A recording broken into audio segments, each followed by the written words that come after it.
heard me say it before, but I'm going to repeat it.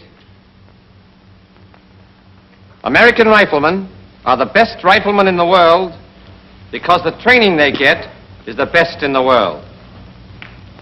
You've begun that training with the sighting and aiming exercises, and you're ready now to go on to the next step.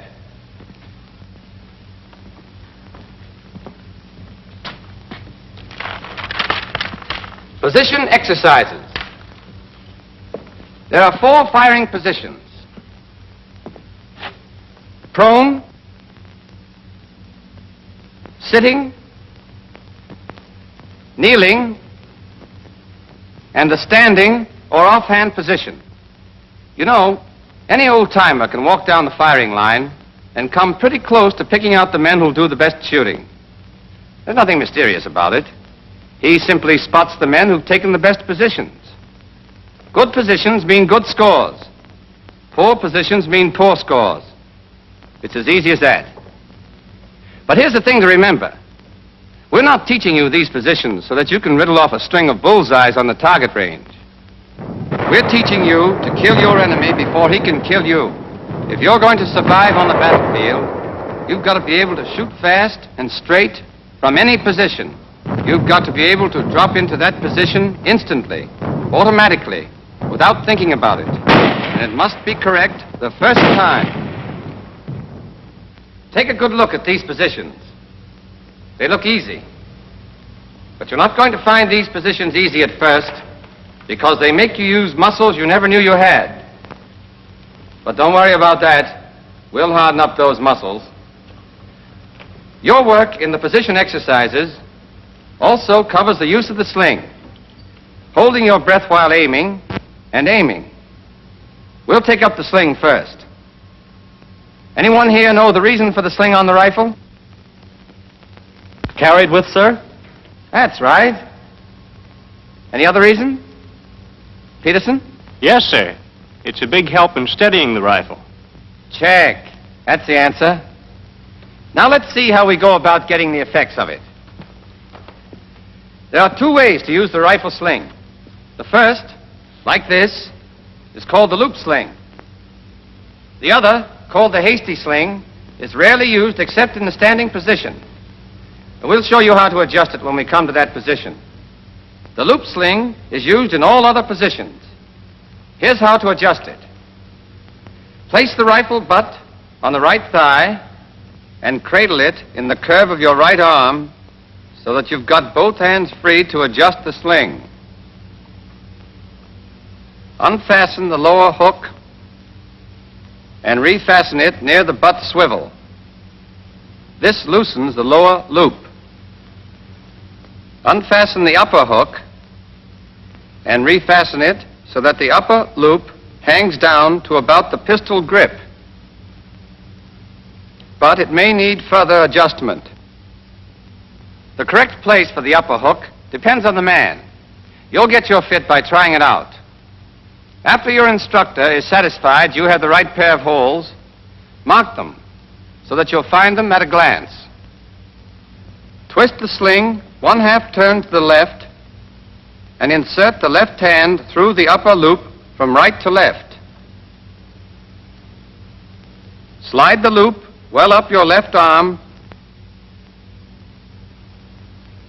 Leave the loose end free and use both hands to work the upper hook and the first keeper down close against your arm.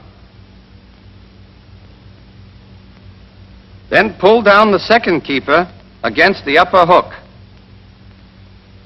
This locks the upper loop in place against your arm and keeps it from slipping.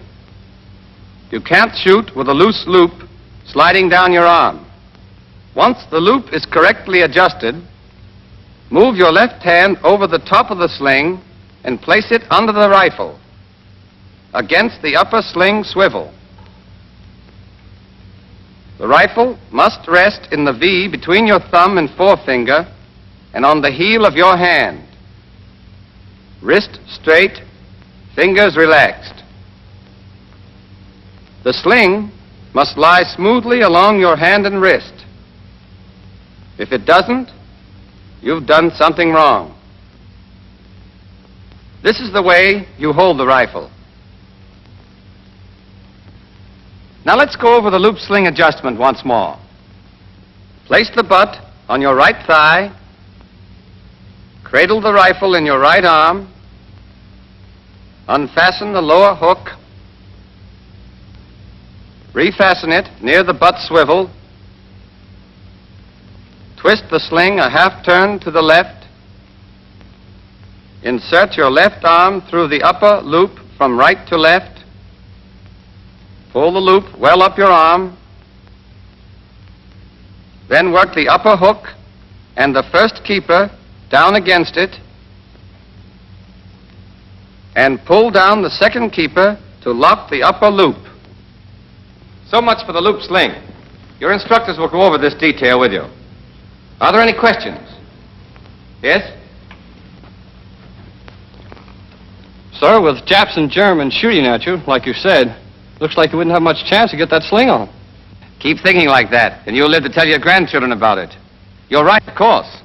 Use the sling whenever you have time to use it, because it gives you greater steadiness. After you've learned sling adjustment, you're ready to start work on positions. Let's take a look at the prone position first. In the prone position, the rifleman lies flat on his belly with his legs stretched out comfortably. His inside ankle bones are on the ground, or as near it as he can get them without strain. His spine is straight. His body makes an angle of 30 degrees or less with the line of aim. The amount of the angle depending on the rifleman's build. When you're trying out these positions, your instructors and coaches will help you to find the angle that suits you best.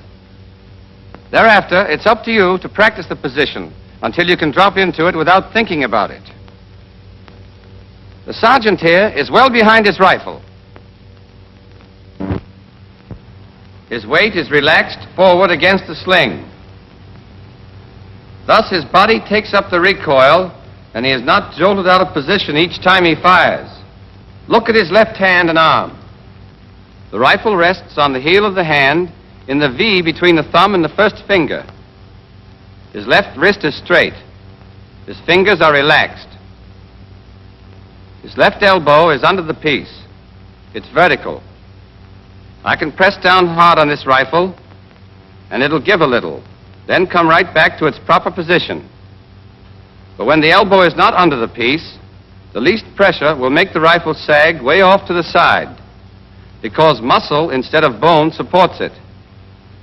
A muscle gets tired, a bone doesn't. So remember, elbow under the piece. Now look at his right arm and hand. His right elbow is a little forward of his right shoulder.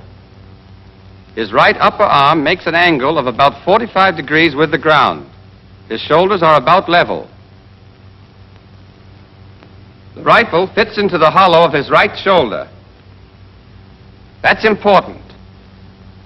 Raise your left hand and feel that hollow in your shoulder. Curl your shoulder forward, and the hollow is still more pronounced. Now look at Sergeant Higgins. See how snugly his rifle fits into that hollow? I don't want to see anybody in this company trying to shoot with a rifle on the point of the shoulder here. All that will get you is a sore shoulder. And that means flinching. And flinching means poor shooting.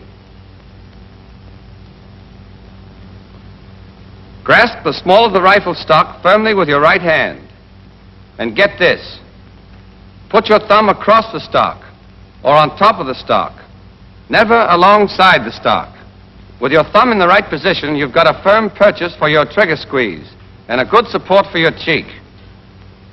The finger goes inside the trigger guard against the trigger, and the finger is clear of the stock. You can use any part of your finger from the tip to the second joint to squeeze the trigger. What seems natural and comfortable to you will probably give you the steadiest squeeze, and for that reason is the best. Press your cheek firmly against the stock and on your thumb. Let your neck muscles relax and hold your head so that you're looking not out of the corners of your eyes, but straight ahead with your eyes level. That's the correct prone position. It varies a little with each man, depending upon his build, but there isn't much difference. You'll soon discover the exact position that suits you. From there on, it's a matter of practice. You will have targets to aim at in all of your exercises. Every time you get into position, align your sights on a target. A good soldier does this instinctively. He never even thinks about it. Here's something else. When you take any of the correct firing positions, you will find that the rifle aims naturally and without effort at some one point. If this point is not on the center of the target, move your whole body till the line of aim is the natural line. There's a good way to tell if your body is lined up correctly. After you're in position, close your eye and relax. Then when you open it, if you're on the center of the target, you're okay. If not, shift your whole body. If you shift the rifle independently instead of your body, you'll be in a strained, uncomfortable position. And no man can shoot his best when he's fighting his own muscles.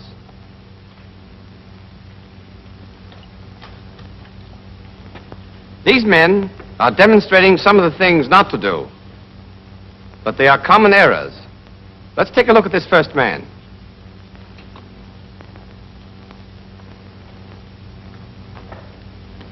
His body is at too great an angle with a line of aim. Now he's behind the rifle, as he's got to be. Look at this man's right elbow. It's too close to his body. He's unsteady. His left hand's too far back. And he's got his thumb alongside the stock. Now he'll assume the correct position.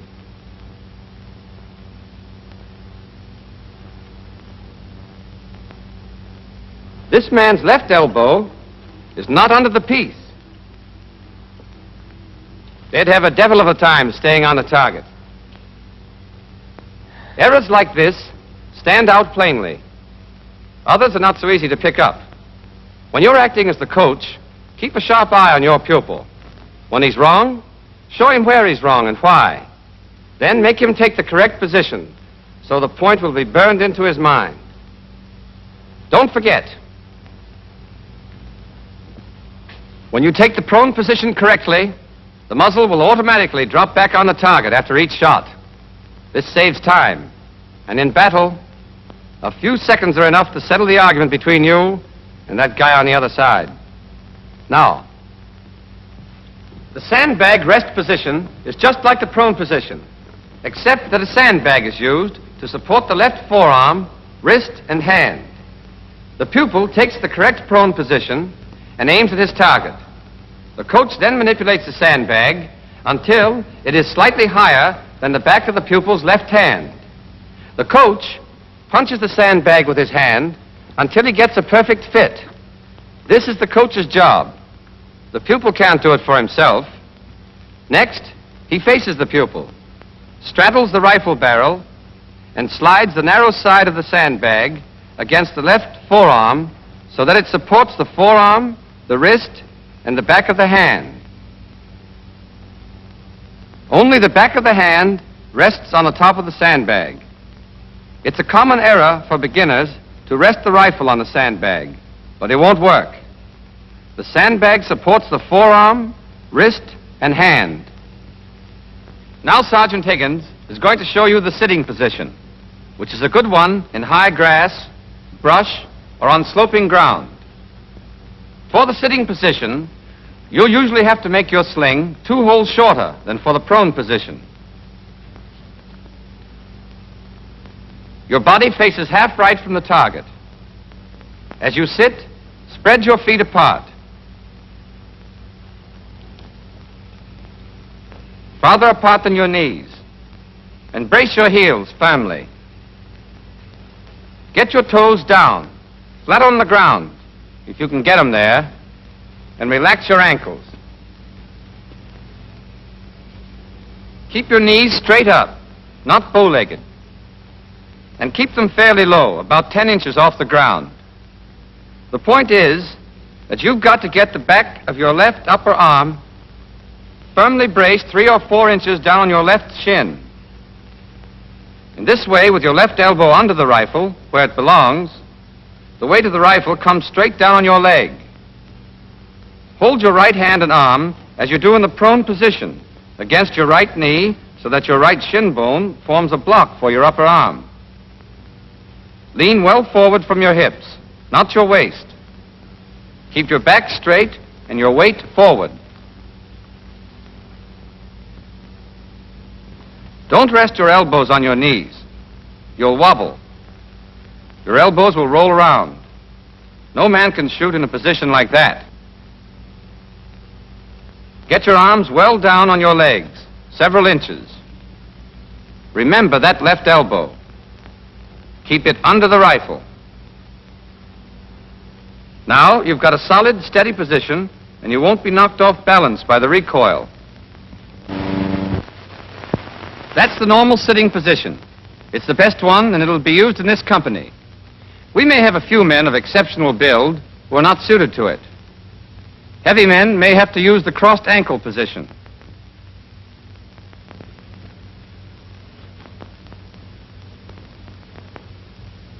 And men with exceptionally long legs may have to take the crossed leg position.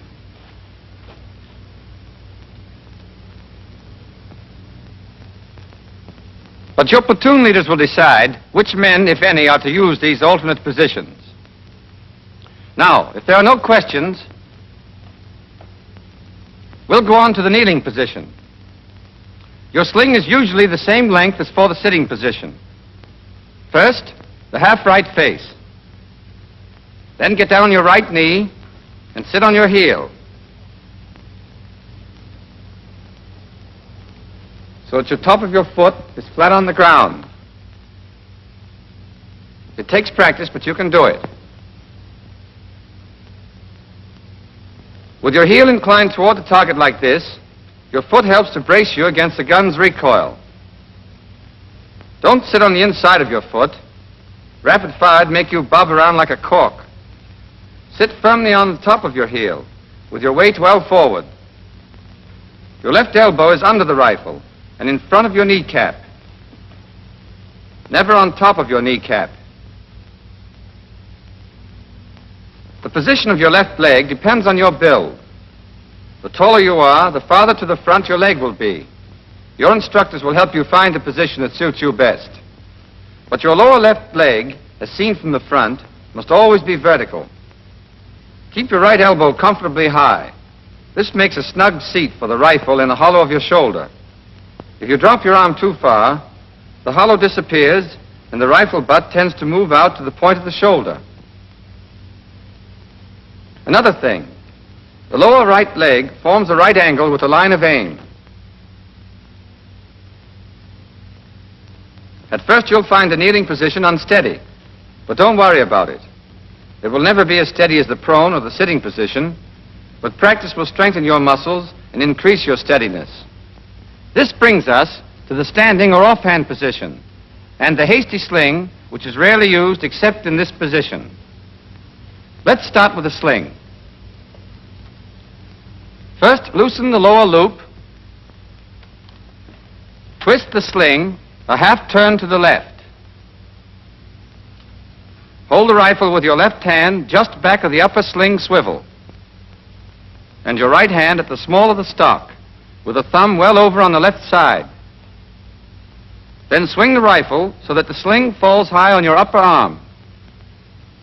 Let go of the rifle with your left hand, pass it under and over the sling, and re-grasp the rifle near the upper sling swivel. The sling now lies smoothly along the arm and hand. It holds the left upper arm and stretches tightly across the chest. That's where you get support, and you need all you can get in a standing position. Adjust your sling for a tight fit. Your instructors will help you. When you get it right, mark it. All right, Sergeant, let's see that again. Here's how to take the standing position. Face right until you're almost at a right angle to the line of aim. Place your feet about 1.5 feet apart. Keep your body erect and well balanced. As you raise your rifle to firing position, fit the butt into the hollow of your shoulder, but higher than in the other position. High enough so that part of it can be seen above your shoulder from the rear.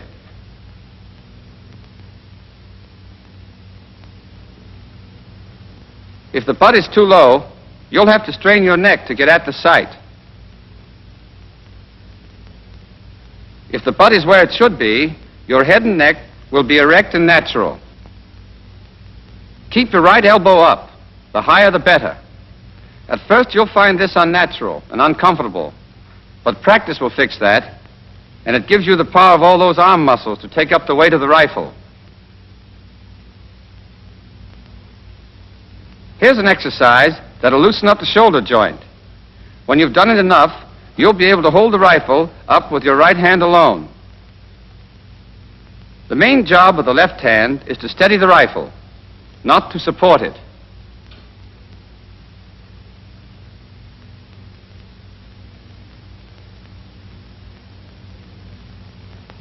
Keep your left elbow well under the rifle, and the left hand as far forward as you can get it without strain or discomfort. At best, the standing position is unsteady, but you have to use it on the range, and you have to use it in battle. So it's up to you to make the most of it, and that means plenty of practice. Nearly every recruit gets a brilliant idea of how to overcome this unsteadiness. He pulls his left arm back against his ribs, balances the rifle delicately on his thumb and 2 fingers, and blazes away. But that doesn't work, does it, Sergeant Higgins? No, sir. There's only one right way to hold the rifle in the standing position, and the sergeant is showing it to you right now.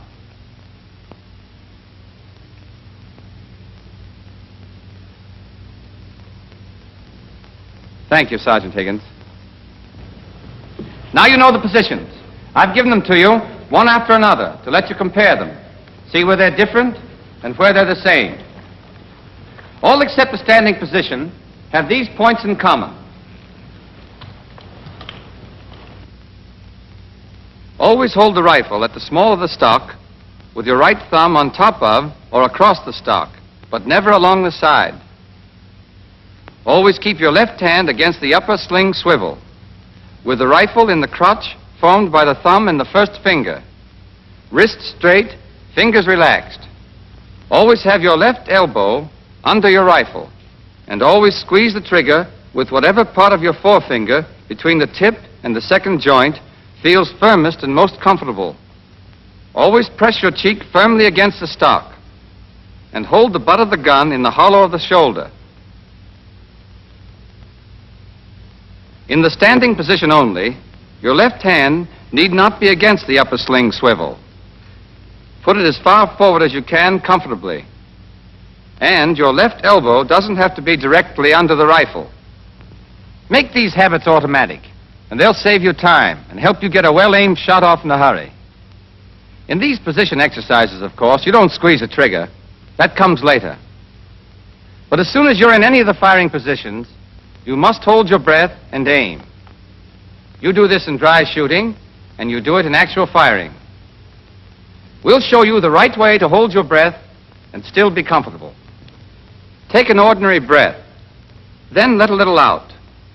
Then hold the rest of that breath while you aim and fire. To keep the air in your lungs during aiming, close your throat by swallowing. But don't hold your breath too long. If you do, your muscles will get tense, and your eyes will blur, and you'll get wobbly. When this happens, relax for a moment and start over again. But don't think you can practically hold your breath. You either hold it or you don't. And while you're aiming and squeezing the trigger, you've got to hold your breath. Whenever you practice any of these position exercises, always check your position carefully. Close your eyes and then open them and see if you're on the center of the target. You must always have a target. Then hold your breath and aim. When you're coach, check your pupil carefully for all these points. Helps them. And it helps you, too. You learn from your pupil's mistakes. You know, it's a soldier's skill that brings him through a battle alive. And the degree of skill you attain as a soldier depends entirely on you. You've got to master not just one firing position, but all four. The enemy isn't going to give you a chance to choose the one you like best. You may be standing in a foxhole with your elbows on the parapet, or behind a tree, or a wall, kneeling in a shelter, or heavy undergrowth, sitting in a sniper's post, or in a field, or you may be prone in a ditch, or out in the open. That's why we teach you the four firing positions and drill you in them until they become second nature, to get you ready for the tough spots. There'll be plenty of tough spots. And when you get into one, your whole job will be to get your shots off fast and hit what you're shooting at. So work on the firing positions now while you can. Later on, you'll be mighty glad you did, because you'll get your enemy before he gets you.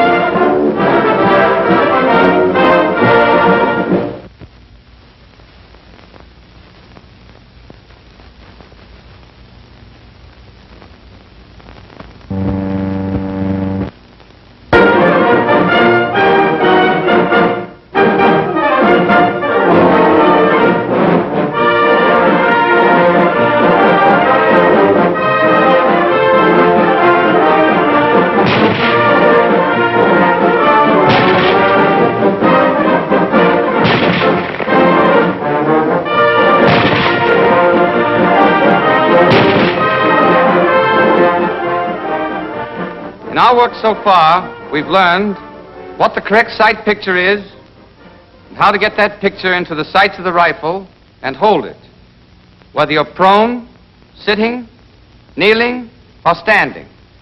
Today, we take up the most important thing in rifle marksmanship, the trigger squeeze.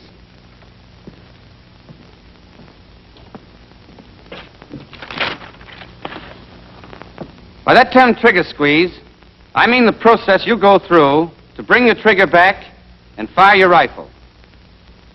You know, when I was learning to shoot the rifle, my coach was an old sergeant who had fought in everything from Santiago to the Argonne.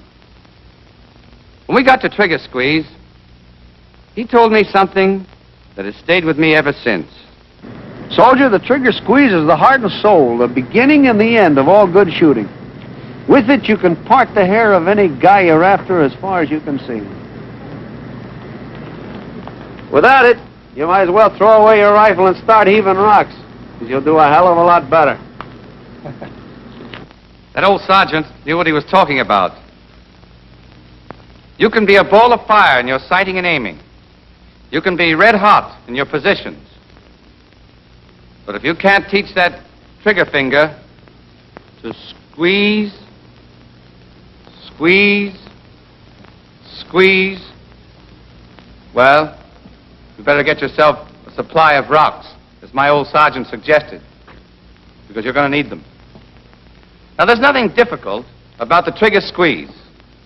It's just a question of applying a smooth, increasing pressure to the trigger until the rifle fires. The trick is to apply that pressure so smoothly and so steadily that you can't tell when the rifle is going to fire. If you can't tell when the rifle is going off, you can't jump or jerk, or, as we say in the Army, you can't flinch. Have you ever seen an untrained person fire the rifle? This is what happens. He gets all set, gets into position, draws what he thinks is a fine bead on the target, and then closes both eyes and yanks the trigger. And he wonders why he never hits the target. Remember this. It's instinctive, natural, for every one of us to close both eyes and tighten up when we fire a rifle, if we know when that rifle's going off. But when you do that, you spoil your aim. You not only miss the bullseye, but you may miss the whole target. Now, there's only one way to beat nature on this proposition. And that is to squeeze the trigger so smoothly and to increase the pressure so steadily that you don't know when the rifle's going off.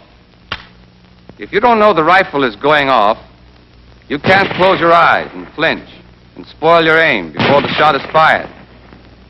The worst you can do is bat your eyes after the rifle is fired. And that doesn't hurt anything because the shot is already on its way. Simple, isn't it? Now let's see exactly how you go about learning this trick in your dry shooting. You practice the trigger squeeze in all positions, but you start out in the prone position with a sandbag because that's the steadiest, and it lets you concentrate on the sight picture and squeeze until you get the hang of it. First, you take the prone position and adjust yourself until the rifle points at the target without effort.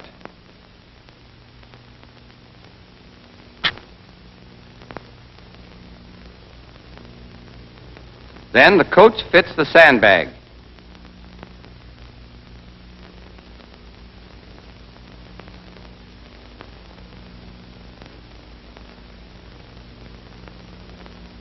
The coach takes his position, and the exercise begins.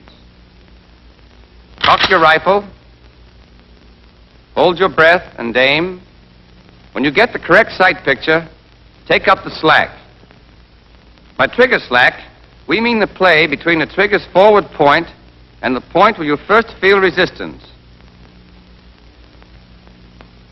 Take it up decisively. While you're taking up the slack, you're starting your trigger squeeze. It's all one action of your finger, working by itself, independent of the rest of your hand. You press smoothly, straight to the rear, and you increase the pressure steadily from start to finish. Your rifle has a fixed pull, say about 4 pounds. When you take up your slack, you take up part of that pull. Your constantly increasing pressure takes up the rest of it. And then the trigger gives, and the rifle fires.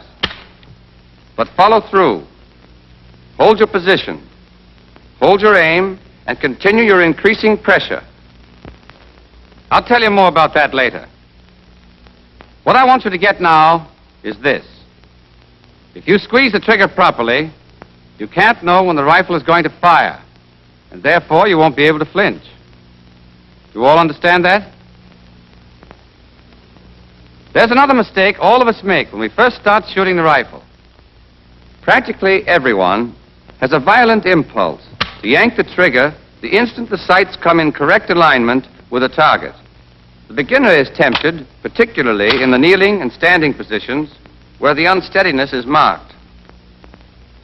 Your sights move a little, side to side, up and down. Finally, they come to bear exactly on the bull's eye. So, at that instant, you jerk the trigger. And this is what happens. You literally jerk your rifle clear off the target. You may not see it, because both of your eyes will probably be shut tight and your muscles taut and braced for the shock. But whether you see it or not, the result is the same. A wild shot. There's only one way to get hits, and only hits count on a battlefield. And that is to squeeze the trigger. Now, you've seen what happens when you jerk the trigger instead of squeezing it. I'm going to show you why it happens. Let's assume that I'm shooting at a target 500 yards away.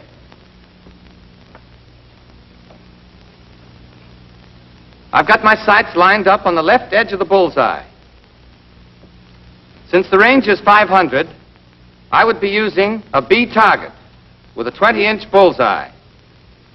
If I fired now, I'd hit the left edge of the black.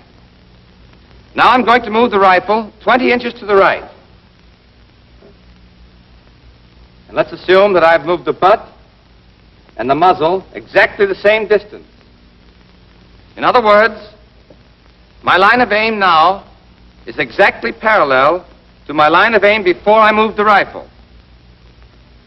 If I'd fired then, I would have creased the left edge of the bull. Who can tell me where I'd hit if I fire now? William? It increased the right edge of the bull, sir. Right. Do you all understand that? I can move this rifle back and forth 20 inches. And if I fired it anywhere within that space, I'd still get a bullseye as long as I kept my lines of aim parallel. I move the rifle 10 inches to the left again, still keeping my parallel line of aim. If I fired it now, I'd hit the bullseye dead center. But now watch this. I'm going to keep the butt in place and move the muzzle of the rifle just 1 inch. The butt stays the same as it is. I've moved the muzzle only 1 inch. If I fired now, where would it hit? Norton? It would go off to one side, sir. I don't know just where it would hit. Neither do I know just where it would hit. But I can tell you this. It would miss the center of the bullseye by about 35 feet. Get that. 35 feet. The point is, when you jerk the trigger, you twist the rifle off the line of aim. When your sights are on the target, you can move your whole rifle from side to side the width of the bullseye and still hit it, if the rifle always stays parallel to the line of aim. But if the butt of the rifle remains stationary and you jerk the muzzle off to one side as much as 1 inch, your bullet will miss the target by about 15 feet at 200 yards, by 21 feet at 300 yards, or by 35 feet at 500 yards. A half-inch movement of the muzzle means a miss by 17 or 18 feet at 500 yards. A quarter-inch movement will cause a miss by 8 or 9 feet. And even a movement as small as a 1/16 of an inch may make you miss the bullseye. That's why it's so important to take the correct position, so that your rifle and your whole body aim directly at the bullseye. Then, when you squeeze the trigger so smoothly that you don't know when the rifle's going off, the strike of your bullets will be changed only by the natural parallel movements of your body, and your shots will be good. The unsteadiness caused by the natural movements of your body does not seriously affect the aim if you squeeze the trigger correctly. Okay, let's see if you got the point so far. What happens if you jerk the trigger? Harris? It'd throw your rifle muzzle off the target. If you were shooting at a guy, you wouldn't hit him. Right. Remember it, and you'll get plenty of bullseyes. And guys, too. What should you do? Kerensky? Sir, you should squeeze the trigger so that you won't know when the rifle will go off. Good. Tell me when to squeeze it. O'Neill. You take your position, you hold your breath, you aim, you take up your slack, and then you pull the trigger. Do you pause after you've taken up your trigger slack before you begin to squeeze it? Austin? No, sir. Taking up on the slack starts you on the squeeze. Right. And you go on steadily applying pressure until the hammer falls. Do you flinch and spoil your aim if you squeeze the trigger properly? Marshall? No, sir. Why not? Because you don't know when the rifle's going off. Check. Here's all there is to it. Every time you squeeze the trigger, be sure to do these things. Apply a steadily increasing pressure and continue smoothly until the rifle is fired. I know this seems easy. It is, but it must be practiced over and over. You must develop the habit of thinking only of the sight picture. You must practice until the trigger finger works independently, as if it had a mind of its own. Are there any questions? Sir, How much time should you take to squeeze the trigger? The expert takes about 2 seconds to fire a well-aimed shot. He can do this because he knows his job so well that the whole procedure is almost automatic. Speed comes with practice, and he follows through. Here's what we mean by follow through. After the hammer falls, go right on for an instant doing what you were doing. Hold your breath and aim and apply your steadily increasing pressure on the trigger. This helps overcome the natural tendency to let go, which disturbs the sight alignment. All right. We've shown you how to squeeze the trigger and follow through. And we have a neat little way of checking up on you. With each shot, we have you call out where you think the bullet is going to hit. This is calling the shot. And you do it the instant after the shot is fired. It's a cinch to call your shots if you're squeezing the trigger properly. For then your eye is open, and you can see where your sights are aligned when the rifle fires. Of course, if you jerk the trigger, or close your eyes and flinch, you won't be able to call your shot, because you won't know where your sights are aligned when the rifle went off. The point is that only the man who squeezes the trigger properly can tell where his shot should hit. Here's the system we use to call our shots. Most of you know by now that a hit here is a 5. And in this circle, a 4. And in this one, a 3. Anywhere else on the target is a 2. A miss is a 0. Now, every time you fire a shot, imagine a large vertical clock face on your target with a bullseye in the center. This gives you a simple system of calling your shots. For example, suppose at the instant your rifle goes off, you see your sights aligned so that the bullet will hit here. Then you will call your shot a 4 at 12 o'clock, because it's in the 4 circle and in the direction of 12 o'clock. A hit here would be a 3 at 7 o'clock. Here, a 2 at 2 o'clock. And here, a 4 at 11. And here, a pinwheel 5. On the range, you call your shots at slow fire. You and the coach compare the called shot with the actual shot to see if you know where you are aiming when the piece is fired. In dry shooting, there's no way to check whether or not you call your shots correctly, but it's to your advantage to do so. It helps you to develop the habit of concentrating on the sight picture and forgetting the trigger finger.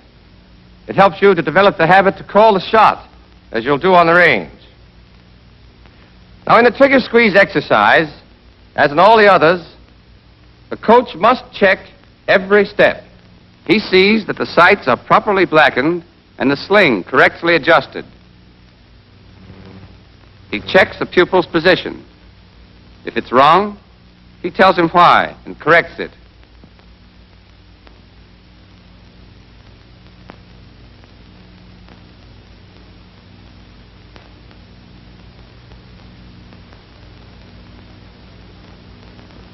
He keeps an eye on the pupil's back during aiming to make sure he holds his breath properly.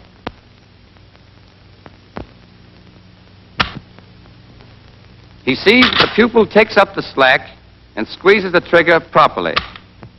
He watches his eye to make sure he does not blink. When the pupil is actually firing the rifle, you can chalk up a flinch for him any time you see his eye close. The flincher closes his eye just before the explosion. Therefore, you can see it. If he doesn't flinch, you won't see his eye close, because your eyes and his will close involuntarily at the sound of the explosion. Are there any questions about anything we've covered today? Okay. You're going to hear these things over and over again from your coaches, your squad leaders, your platoon leaders, and me. You're going to hear them and practice them until they become so much a part of you that you couldn't forget them if you wanted to. If you acquire these correct habits in your preparatory work, you'll find that the actual firing on the range is as simple as shooting fish in the kitchen sink.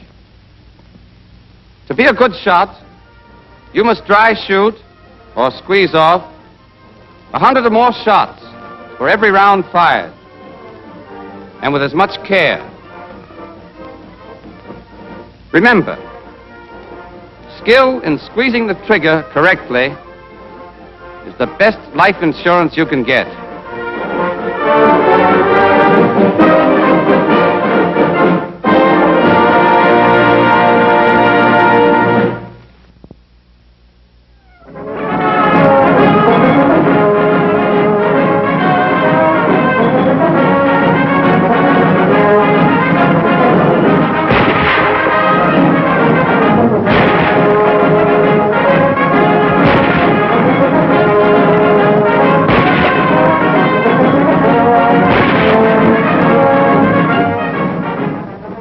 Everything we've been teaching you about the M1 rifle, sighting and aiming, positions, trigger squeeze, the whole course in marksmanship, has been leading straight to the subject we're going to take up right now. Rapid fire exercises. But let me warn you right now about that word rapid. It does not mean taking just any position, or hurrying your aim, or jerking the trigger. It does not mean spraying bullets all over the landscape. Rapid fire means getting off well-aimed shots as fast as you can. It means firing as fast as you can fire accurately, no faster. The measure of your effectiveness in rapid fire is not shots per minute, but hits per minute. Remember that when you're on the range. And remember it when your target is a Jap or a German, who's just as anxious to kill you as you are to kill him. Keep calm and hit what you're shooting at. Suppose you're in a supply detail that runs into an ambush. You've got to drop into position and get your shots off fast. But they won't do you any good unless they're well-aimed shots. Or suppose you're in a defensive position. All of a sudden, your enemy's in close, charging you from all sides. Your first impulse is to start blazing away wildly. You must not. Keep hold of yourself. You've got to shoot fast, but you've got to make every bullet count. Don't lose your head, even though hell's breaking loose all around you. Stay cool and shoot straight, and you'll live to tell your girl about it. Coolness in battle comes from confidence in yourself, and confidence comes only from hours of practice. Slow fire and rapid fire, over and over, with a stopwatch looking over your shoulder. We teach rapid fire in 3 positions. In the prone position, and in the sitting position, which are the best, and the kneeling position. The kneeling position is none too steady, but there are times when it comes in handy, and you'd better be ready for just about anything. We don't teach rapid fire in the standing position, however. It's not worth it. In the standing position, you're not properly balanced for accurate aiming at high speed. The first thing you've got to learn in rapid fire exercises is getting into the right firing position in a hurry. You're allowed to choose the position you're going to take and to mark it. For the prone position, drop to the ground, get set, and line up your sights on the target.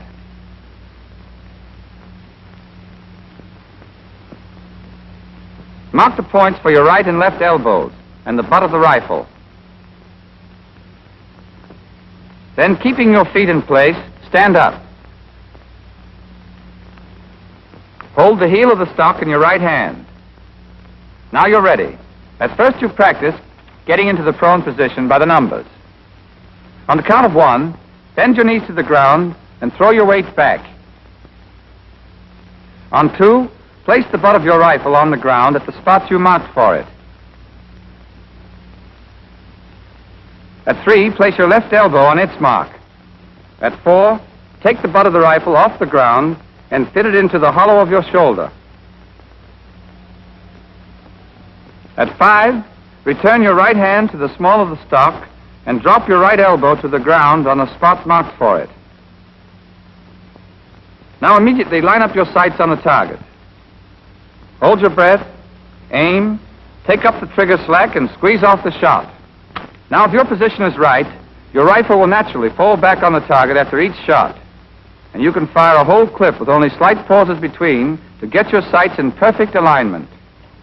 At first, you'll practice by the numbers, so that your coach and instructors can check the accuracy of each position and movement.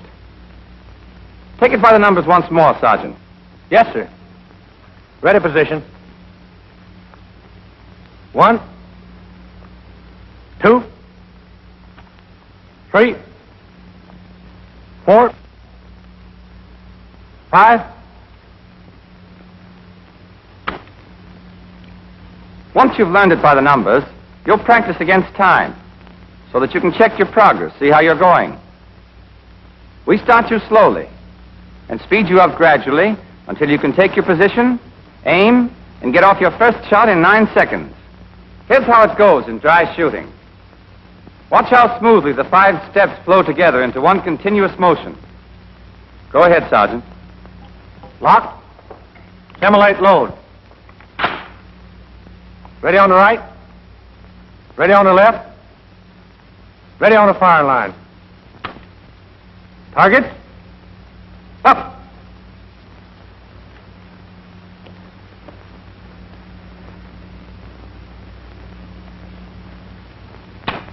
Time. 9 seconds doesn't sound like much time, but you've just seen that it's plenty for an experienced man. It won't be long before you'll melt smoothly into your prone position with seconds to spare to squeeze off your first shot. Naturally, the faster you get into a good position, the more time you've got to aim and fire. So, slip into position, and then take your time to get an accurate aim and a careful squeeze on that trigger. A near miss in 7 or 8 seconds is no good. What you want is a bullseye in 9 seconds. Try to get a smooth flow in every movement as you drop to the ground. Think of how it would look if every move were made very slowly. Targets. Up. 1, 2, 3, 4, 5. Now hold your breath and take a careful aim. 6, 7. Squeeze slowly and steadily on that trigger. 8. Time. Every one of you can do it as easily as that, if you remember this one point. Do it as fast as you can do it right. Never hurry your aim or your trigger squeeze. Now for the sitting position. First, take the correct position and try it out to be sure the rifle points naturally at the target.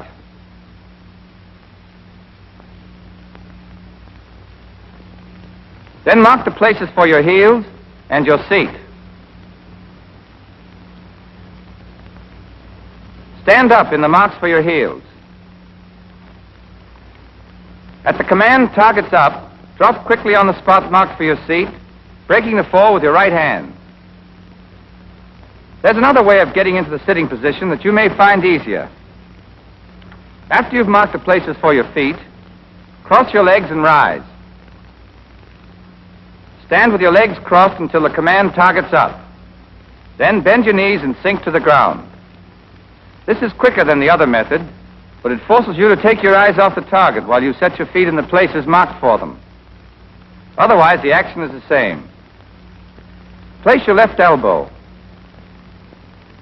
Hit the rifle butt into the hollow of your shoulder and complete your firing position. Hold your breath, aim, and squeeze off the shot. With practice, you'll be able to go from the ready to the sitting position and get off your first aim shot in 7 seconds. Sergeant, let's see that against time. Lock. Simulate load. Ready on the right. Ready on the left. Ready on the firing line. Targets. Up.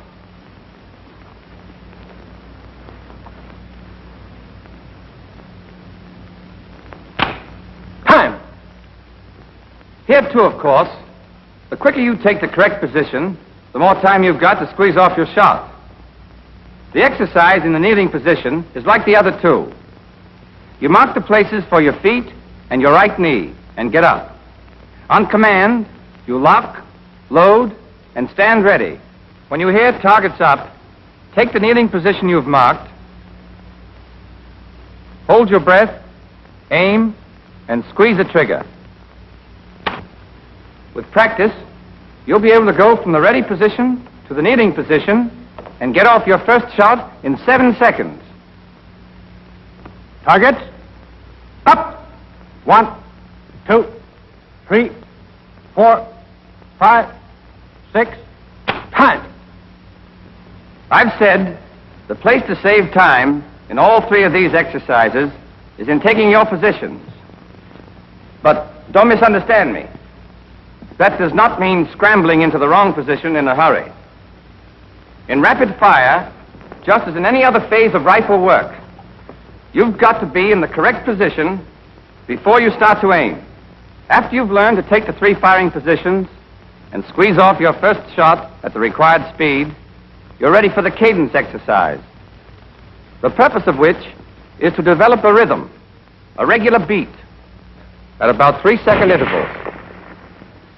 For one thing, it's easier to work smoothly in a regular cadence. For another, on the range, you're allowed a limited time to take your position, fire your first clip, reload, and get off your second clip. And a 3-second interval will bring you out comfortably within the time allotted. We don't expect you to be able to do it all at once. We'll start you dry shooting at the rate of an aimed shot every 5 seconds. Then every 4.5. Then every 4. Which in dry shooting corresponds to 3 seconds on the range, because the hand operation of the piece is slower than its actual operation in firing. Here again, the coach and pupil method is the best. The pupil simulates firing while the coach works the operating rod handle.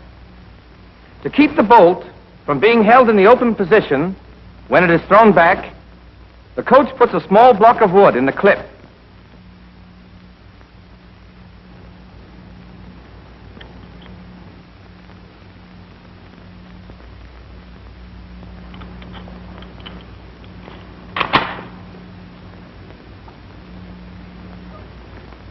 There are several other ways to get the same result. But in this company, we find this method the easiest and the best. Your squad leaders will have a supply of these blocks and will issue them when they are needed. Let's take the exercise at 5-second intervals. Hammers down. Coach is ready. Bolt.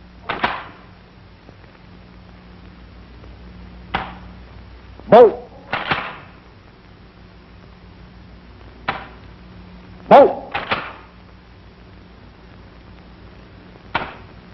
Bolt.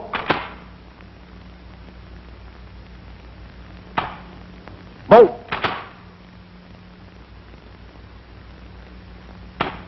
Bolt. As I said before, in these exercises, the coach is just about as important as the rifle. In the cadence exercises, when he forces back the operating rod handle, he acts as part of the rifle. In doing this, he must not lean against the handle. He strikes the handle sharply and immediately removes his hand so that the bolt can snap back into position. It's a good idea for the coach to wear a glove or wrap a handkerchief around his hand. Strike that operating rod handle a couple of 100 times if you want to know why. Notice that the coach strikes the handle only when the command bolt is given by the instructor.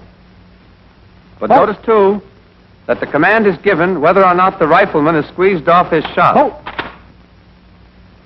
If the pupil is late, the coach does not operate the bolt, but waits for the next command after the pupil is fired. You'll do this exercise a minute at a time, in the prone, then in the sitting, then in the kneeling position, gradually speeding up the cadence until you're proficient. In cadence exercises, be sure to take the correct position so that your sights return automatically to the aiming point after each shot. Keep your eye constantly on the sight picture and squeeze that trigger with a steadily increasing pressure until the hammer falls. Then keep your finger on the trigger for the next shot. Yes, I'll say it again. It's constant drill in speed and accuracy that makes the expert rifleman. But even constant drill won't do you any good unless you make each movement right every time. After you've learned to fire in cadence, you'll move on to 2 exercises in simulated rapid fire. For the first of these, you'll use the clip with the wooden block.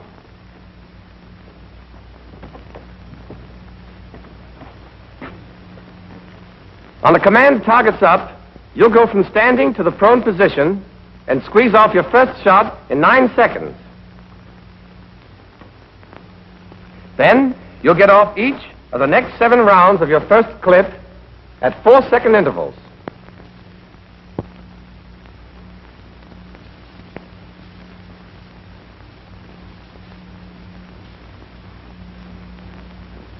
But there won't be anybody to call off these intervals for you.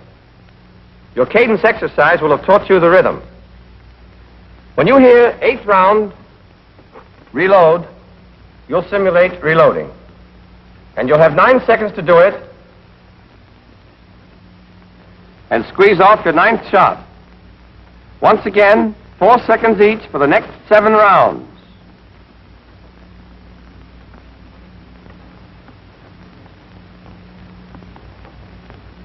When you hear last round, you'll still have 5 seconds extra before the command cease firing.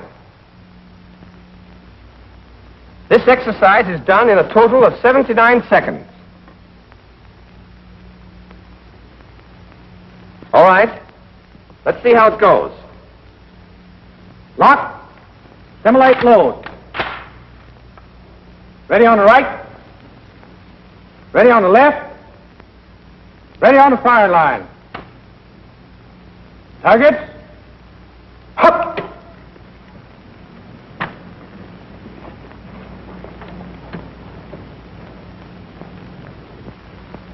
Good. First round. The first shot should be fired in the first 9 seconds. You've got 4 seconds for each of the next 7 shots.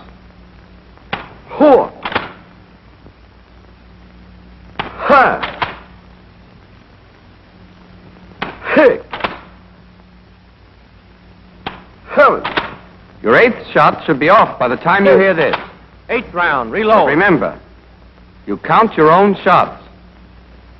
If you fired the 8th round before you hear reload, you don't have to wait. Reload immediately. 10. 7. 12. 13. If you keep your fire rhythmical and steady, you'll get off your last shot just as it's called. 15. 16. Last round. If you don't, you still have 5 more seconds to finish up without hurrying. Firing. That's your first exercise in simulated rapid fire. But before we go on, there are several things I want to point out. In all of your rapid fire exercises, be sure to count your shots aloud, as you heard Private Oss do just now. By counting the shots, you know exactly what's left in your clip, and you're ready to reload when you should, which saves time. But there's another reason. You've got to use the air in your lungs to call the number, and that forces you to breathe at just the right time. But don't get the idea that counting aloud is just a training exercise. You'll call the numbers out in battle, too, and your reasons for doing it will be the same, but a whole lot stronger. In combat, knowing when to reload will save more than time. Getting caught with 1 round in your rifle when the enemy is coming at you is as good a way as any to put an end to your career. When you're firing, keep your eye on the target all the time. Don't look away. If you squeeze your trigger properly, the recoil will jerk your head up a little, but it'll fall back with the rifle. And when you have to look away to reload, be sure you get back on the right target. On the range, the prettiest dead center 5 on the wrong target goes down on your score as a 0. And remember, the habits you're forming now are the ones you'll take with you into battle, where your target is hard to see and is easily lost. In dry runs, the command bolt is not given.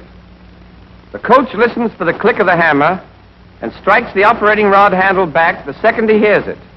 When you simulate, or pretend, to load that second clip, don't hurry it. If you do, you'll only cheat yourself out of some valuable training. Don't do it as Private Auster's doing it now. That kind of exercise is worse than none because it creates bad habits. Go through your simulated reloading exactly as if you were handling a clip. A fumble in reloading, when you're firing for record, would knock your score into a cocked hat. That's your first exercise in simulated fire, and you'll practice it in the prone, sitting, and the kneeling positions.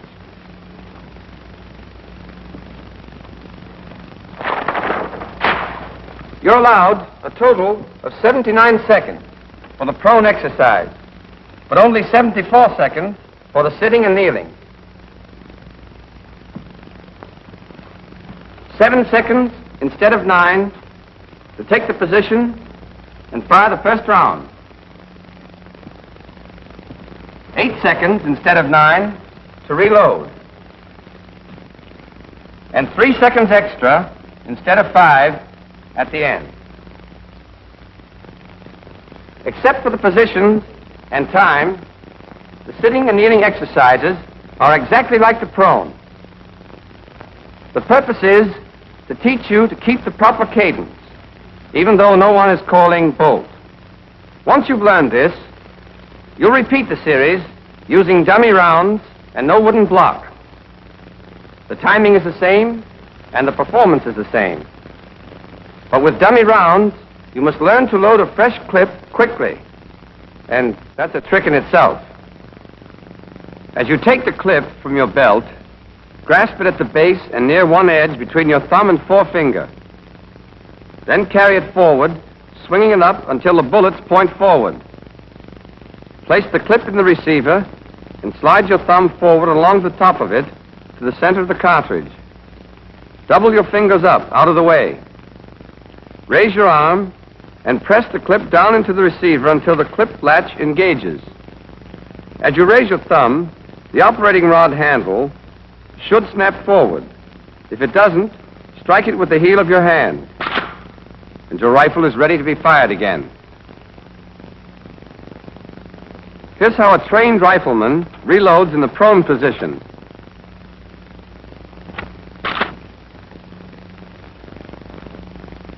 In the sitting position,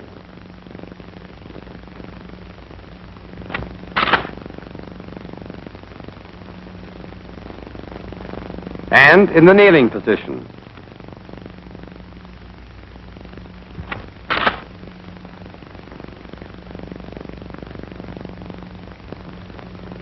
When you first do these exercises, you'll feel that 79 and 74 seconds are going to rush you. But there's plenty of time to get off those 16 shots. So don't try to beat the clock. That won't help your score. When you get on the range, you're scored on your hits. Don't get buck fever. The stopwatch is important, but don't let it push you around. Don't be in such a rush that you spray bullets all over the target. If you're going to shoot wild, you can get all your shots off in 30 seconds. But don't do it. When a recruit does, and then turns and finds an old-timer beside him, just loading his second clip, well, he feels like a fool. Take it easy. There's no time to pick daisies, but there's plenty of time to fire 16 shots and get 16 bullseyes. And remember, even 12 bulls are better than 16 threes. So don't get excited. Slow and careful. That's the rule that brings in the high scores on the range. And it's the rule that mows them down in battle. Up to now, we've been discussing the pupil and what he does. Now let's look at the coach. In rapid-fire exercises, he's got plenty to do, and not much time to do it in. In addition to his other duties you already know about, he makes sure the pupil takes his position quickly and without waste movement. That he takes up the trigger slack with one decisive action and squeezes the trigger correctly. 1, 2, 3, 4, That he breathes after each shot. 5, 6, That he keeps his finger on the trigger. 7, 8, And that when he reloads from the belt, he doesn't fumble.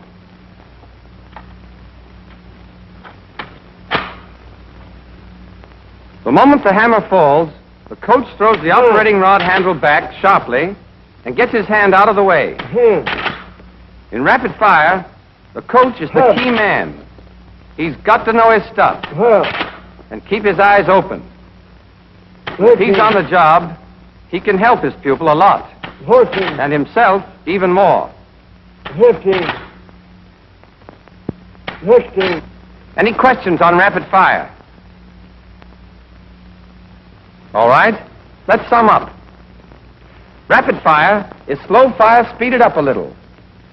In rapid fire, just as in slow fire, you take the right position, hold your breath, and aim properly, and squeeze your trigger smoothly, even if you take a little longer than you should. Speed? Yes. We count the seconds you take, and we work you against the stopwatch. But speed is worse than useless unless you do everything right every time you do it. Take it slowly at first, and make every movement exactly as you should. Speed will come of itself. And it won't be long before the right way is the natural way for you. The only way. Then, when you find yourself in a tight spot in battle, you won't lose your head and blaze away wild. That's the quick way to the cemetery. And for my money, a good soldier is a live soldier. Dependable habits will make you calm and cool and confident, and you'll hit what you're shooting at. That's pretty important when what you're shooting at is shooting at you.